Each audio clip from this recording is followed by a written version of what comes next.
Hello and welcome to Tae Kwon Do training. I'll be your instructor for today's show, Bob Lemire.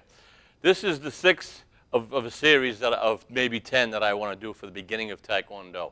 How you would start and how you progressed over the months and the years or whatever you. But I kind of push it a little quicker. But I wanted you to see the sequence. And if you missed the first 5 shows, we're going to have it on the bottom of the screen. How you can look at the show, watch the show on your phone or on the computer, and it'll this way you want to watch any of the old shows, click it on, you can see all the shows and even more shows that we've done. www.drakettv.org. I kept saying .com because as you get older, everything's .com. We didn't do . But anyway, it's .org, and you can see a lot of other shows that are on Drake at TV also. All right, so if you want to watch all the shows and a lot of shows from the past, we have hundreds of shows down the road. So this will be 6. What I'd like to do is we've done a lot of the basic technique, and what I want to do is add a combination. So now we get a little advanced. This is how you advance. Right? You get all the basics, all the single moves, then you get into some combinations.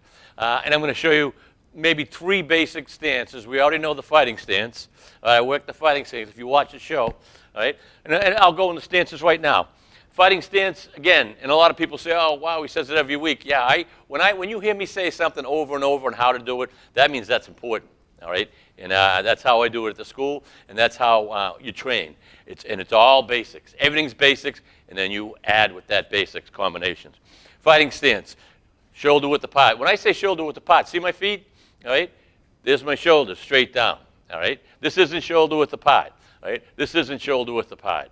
All right? It's a nice relaxed stance, and that's how you have your shoulder width apart. Now, when you get in your fighting stance, all you're going to do is move it back. All right? You're going to come back, move it back. All right? Maybe just about what you walk. All right? It's about what you walk. This is a forward stance. We'll get that in a second. But a fighting stance, look at it. So you walk every day, you have the balance. If you stay in this stance and keep a nice balance, all right, and shoulder width apart, when you stay shoulder width apart, not this way or not this way, all right, you have some good movement, all right, and your body balance. Your body's balanced. You know, gravity wants to throw us down on the ground. Gravity don't like us, so we have to fight gravity. And if you do things right, it can help you, all right? So fighting stance is this way. See how I bend my knees a little? And I'm always kind of, people always say, wow, your heels never touch the ground. I try not to have them touch the ground as I'm moving around. Right? Once they touch, that means I'm stuck to the ground and I got to get back up. But if I move and barely touch my heels, all right, I can move fast. That's your fighting stance, pretty easy. Back stance, and the back stance is, boy, that used to be the stance everyone, when I started Tae Kwon Do almost 50 years ago, that was the stance that we used. I mean, we rarely used fighting stance, and it's funny to think that today because that's all we use when we fight. But back stance would be here. Now, back stance, what you're doing is shoulder width apart still. You come back and you twist your foot so that you're making a 90-degree angle. All right? And what happens is you're leaning on your back 60%, your back leg, and you still have about 40% on the front leg. Right? But we would fight that way. You'd fight that way, and I thought that was the only way because that's what we were taught. And as the Olympic movement came and competition and more people started coming to the United States, things started to evolve really quick. And I would say probably the 80s, early 80s, is people went from this stance to fight to this. So fighting stance is mainly to fight, the stance to fight.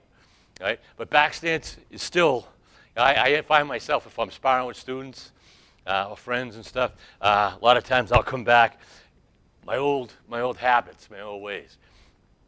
But actually, you know, and you can be in a fighting stance, but a back stance is kind of great because it's getting you ready for those spin moves, the spin back kick and the spin reverse round kick, you know. We won't get into that today. But that's what a back stance. So a back stance, right? This is a back stance, right? Back stance. And you're leaning a little back. You're leaning a little back, all right? Leaning a little back, 60% of your weight. Forward stance, This is a very impractical stance, but we use it for forms. We use it just to practice balance and get some power. You really can't fight in a forward stance, right? And we'll punch, but you're not going to fight like that, right? But a forward stance, shoulder width apart, all right? Just come in, right? 50% of your weight's on the front, 50% of your weight's on the back. So you're straight in the middle, right? And this is a good stance to learn balance. Make sure shoulder width apart. If you're not shoulder width apart in here, this is what I see as my students, you know, my newer students. They'll be like, but if you, now you're almost like a tripod. You know what I'm saying? Right down the middle. That's your fighting stance. And those are 3 basic stances you show students in the beginning. We have a few more stances. They're a little more advanced and higher up. We'll get to that in some future shows. So you have those stances. Now let's work on, well, we haven't done back fist yet, all right? We did punch, we did knife hand, we did blocks, all right? Back fist, again, curl your fingers, make a fist. Make sure that thumb is not hanging up here or inside your hand. Make sure it's right over your index finger and your middle finger. Right? When we do a back fist, we can do it to the front, to the side, or to the back. And it's a great, great weapon because the weapons we try to use in Tae Kwon Do, especially our hands, we want to be able to hit from any position. So that if our hand's down here, how am I going to throw a punch? You got to come back, right? We don't want that. If my hand's this way, you throw a back fist or a knife hand. Back fists are powerful.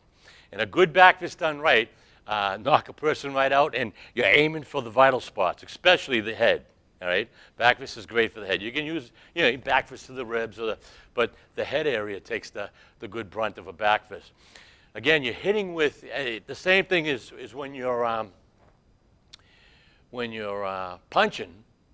You're punching your middle finger and your index finger. Those knuckles are what you're using. Back fist, the same thing. All right, so when you do a back fist, same as we do a punch. You're starting on the reverse position than where you're going to end up. So if you're going to end up here, there's a downward back fist and here's a side back fist. Say you're going to end to the side. When you do the side, you're talking the side of the face. You're going to be kind of opposite and then snap at the end. And then we snap with this. See my hip? That's advanced. But this is a back fist. And a lot of times when I'm teaching back fist, right off the bat to the students, I'll have them in a horse riding stance. This is a stance I didn't mention earlier either. This is a horse riding stance, just so you can learn certain punches or whatever, and keep balance. Everything is for balance. Every stance we do, all right, is to learn a different balance. So no matter what stance you're in, you have balance. If you don't have balance, you're on the ground. What good is the kicks or anything? You can't do it. So say a horse riding stance. In a horse riding stance, it's further than shoulder width apart. Right, just a little, and you bend your knees, all right? Like riding a horse, right? It looks like you're riding a horse. All right, from here, a lot of times I'll start the back fist this way. 2 fists, all right? Say the hand that's going to do the back fist will be underneath, all right? And pa!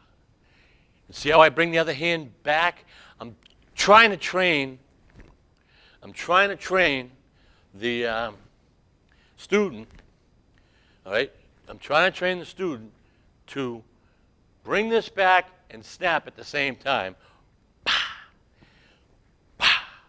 And then once you do that, the hip should start falling. See, if without the hip, this is what you get. Look at that would hurt, right? But if you snap, see if I get the hip, and again, every week I talk about sports. Every week, sports, the hip. Golf, baseball, football, it's the hip, all right? The hip jog and the hip movement gives you that power that expands through your body. All right, so you use your whole body. You're not just using your upper body. So when you're doing, look at underneath. Now I'm coming back here. All right, I'm coming back here. And then I'm extending back. All right. Now, notice, as I do this back fist, right, I'm twisting and I'm trying to hit with those 2 knuckles. I'm keeping my arm a little bent, all right? You can hyperextend your elbow by doing constant motion, right? All right, with extended elbow. Your elbow will extend and you'll have, tennis elbow, or you'll have problems with your elbow.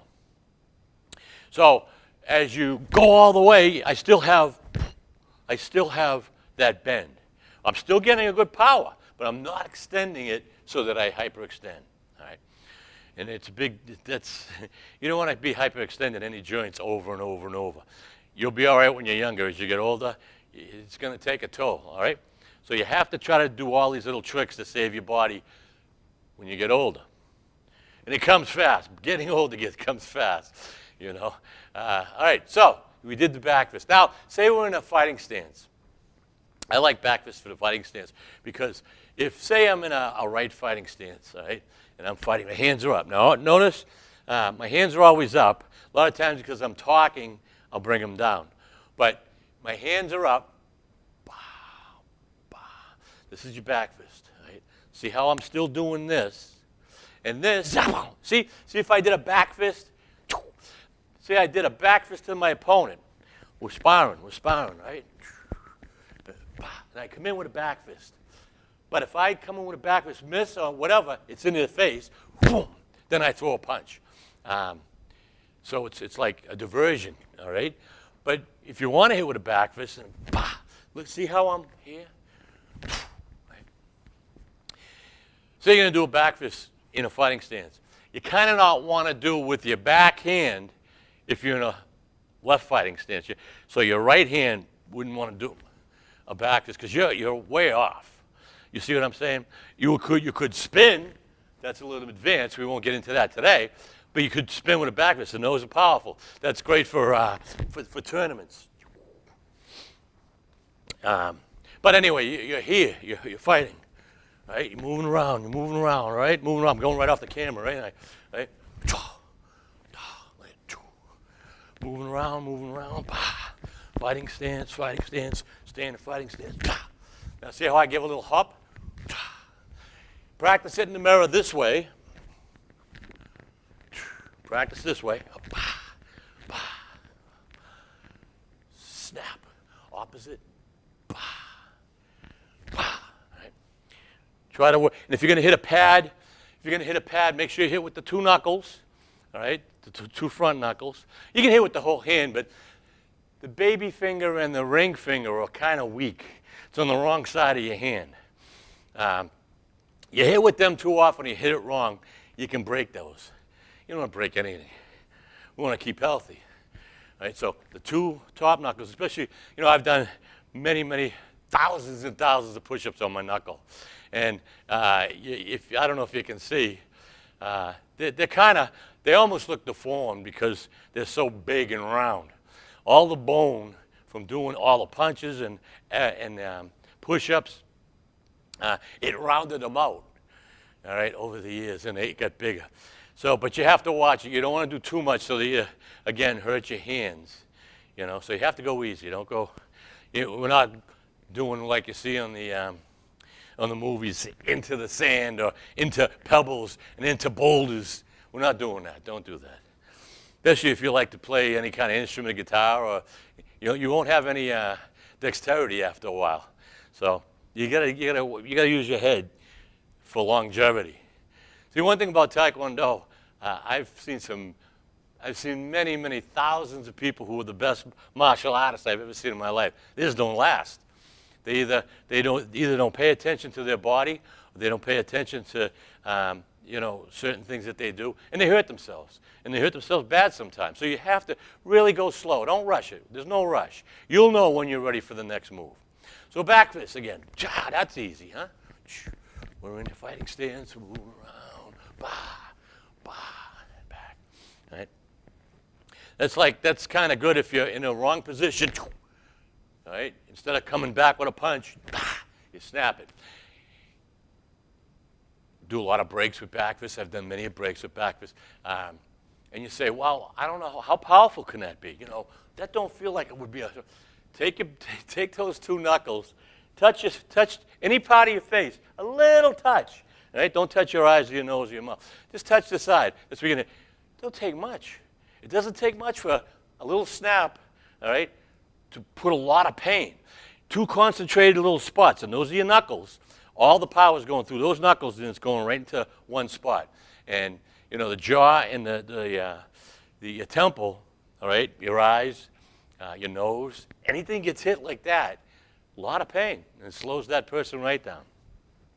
So that's a back fist.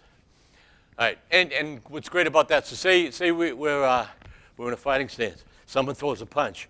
I can either do a knife hand block, I can do a palm block, I can do an outer forearm block, inward, all right? Bah, look at it, bah, all right? Knife hand. And from this position, so they're coming in, they do the punch, I do a block, right from there. So if I was to do, if they were throwing a punch, say with their right, and I did even a downward block so that the punch would go down, they're wide open. So if I threw a punch and went here, because they blocked me, or here, you're wide open for the back fist. I used to use that a lot. That was a fun technique because it's so easy, because you're already here. See, and say this is a downward palm block. Look at how fast you're in the mirror. Go in the mirror. You're here, palm block. Right? You might see my hands be a little sloppy while I'm doing the show, but they shouldn't be. Right? You're hitting with the whole palm. You're diverting. All right? You're diverting that punch. All right? You're here. Now, as you already diverted the punch, try that in the mirror. You're going to love it. All right? So it's ba ba, and you can pick up speed. Boom, ba, right? Boom, boom. And all it is drop, or to the side. Drop, top. All right? 1, 2. Right? So they come in with their big punch or their jabs.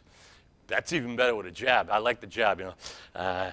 They come in with a jab. You snap that jab down. You go right over them, and you snap them with a back fist. It's perfect technique. So fighting stance, you're in a fighting stance. Right? Or palm block, or knife hand. I like this. I like the palm downward because it diverts them down, and I'm right on top of them. All right, that's good for the hands right now. All right, left fighting stance. Remember the front snap kick. Somebody coming in is a front snap kick. All right, how about front snap kick? Right? I threw a front snap kick. I touched the ground and gave him a side thrust kick. Right? So maybe this front snap kick, they kind of moved away, or I hit him. Right? Down. Now, when you do this technique, fighting stance. Look at. See my fight? I'm lifting. That's my front snap kick. See, now I'm going back. Front snap kick was the first of this whole series. First kick you're going to learn. We're going back to it. So you do a front snap, make sure you're doing it right. Front snap, touch the ground. Now notice when I touch the ground with the front snap, right? Front snap, I touch, I kind of twist. I'm going to do a side thrust. I can do low, medium, or high side thrust. That's a combination. All right? So that could be your first combination that you'll learn. Front snap, touch the ground. See? And I'm trying to front snap, touch the ground before, spin on the ground before I land with that foot if I'm going to land on the side thrust.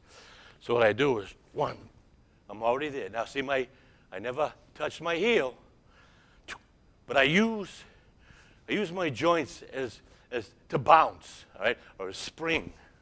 So I go front snap, boom. After my front snap, right, I chamber again. Here, I chamber back. I don't front snap and drop. I do that, then I'm off balance. We want to be straight up if we can. All right, when we're doing our combinations or anything, we want to be straight. If we start tilting, Mr. Gravity and you have a problem.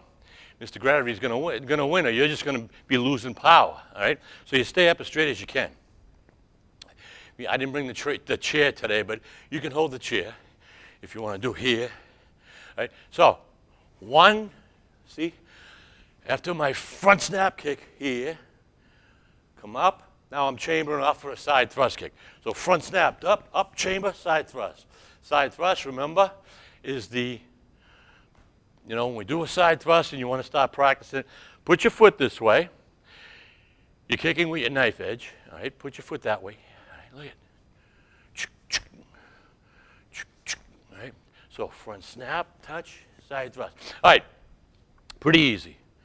Now, what we do is, and you can do that practice, front snap, kick, touch, and do the side. You just, it might even be easier for you, but we're talking about fighting a person in the front, so you gotta mix it up. Once we start feeling comfortable with that, we do front snap, side thrust, staying in the air. Now we're getting tricky. That's why if you have the chair, I should have brought the chair, but that's fine. Hold the chair, all right? But if you're not, it's front snap and chamber. See how I did that? Practice that in the mirror. Front snap, chamber, you're still turning, but you're not dropping. Front snap, chamber. Look at it. I want to keep my hands up here.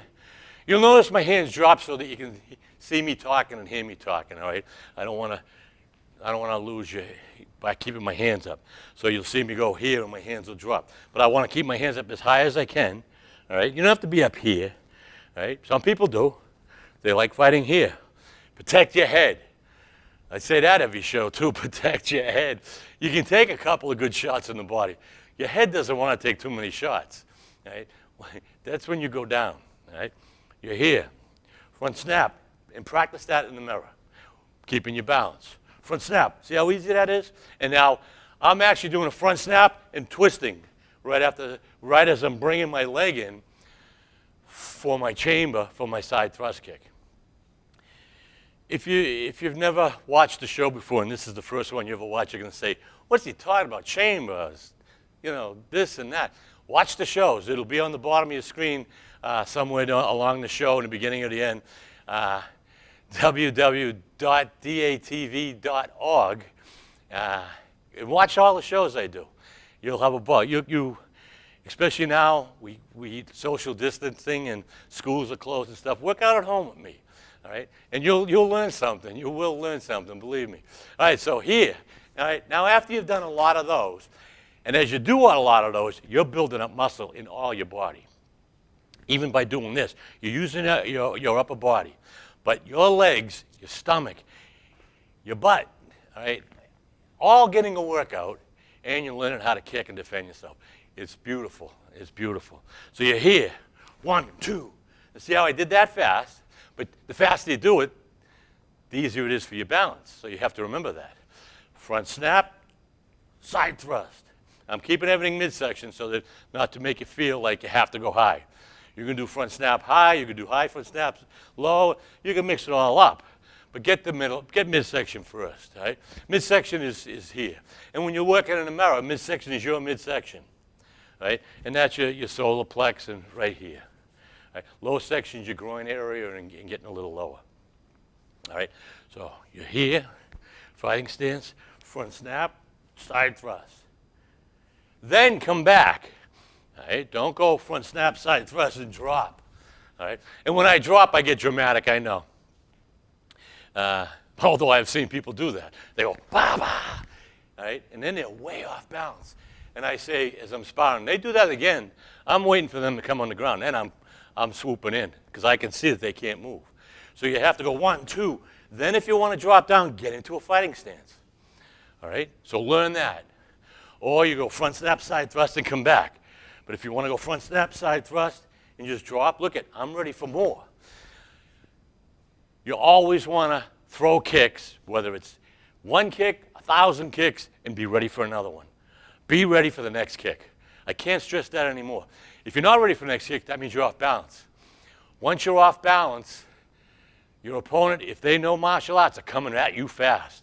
Even if they don't know martial arts, they might see you off balance, and that's when you get hit. But if you have perfect balance, say I threw front snap, side thrust, and had good balance, they throw a technique, I can move back. Or I'm going to go with the attack, you know.